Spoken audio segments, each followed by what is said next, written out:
எந்த வியாதின்னு அழுதிங்களோ, எந்த பிரச்சனைன்னு அழுதிங்களோ, எந்த கணவன் சரியில்லை, எந்த மனைவி சரியில்லைன்னு அழுதிங்களோ, எந்த பிள்ளைகள் வாழ்க்கை ஆசீர்வாதமே இல்லைன்னு புலம்பினீங்களோ, இதே ஆலயத்து நடுவில் கண்ணீர் விட்டு ஜெபிப்பீங்கன்னு சொன்னா கர்த்தருடைய ஊழியக்காரனாய் சொல்லுகிறேன், அதே சூழ்நிலையை நிமித்தமாய், அதே பிள்ளைகள் நிமித்தமாய், அதே பெற்றோரின் நிமித்தமாய், அதே இக்கட்டு நிமித்தமாய் சாட்சியாக நின்று கர்த்தரை மகிமைப்படுத்த கர்த்தர் கிருபை செய்வார்.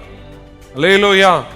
தனிமையில தேவ பிரசன்னத்தில் அழுது கொண்டு வந்து உட்கார்ந்து புலம்பி ஜெபிப்பீங்கன்னு சொன்னா நிச்சயமா சொல்லுகிறேன், எந்த காரியத்துக்காக நீங்க ஜெபிச்சீங்களோ அந்த காரியத்திற்காக சபை நடுவே, சபை ஜனங்கள் நடுவே கர்த்தருடைய ஆலயத்தில் ஆனந்த சத்தத்தோடு சாட்சியாய் வந்து நிற்க கர்த்தர் கிருபை செய்வார்.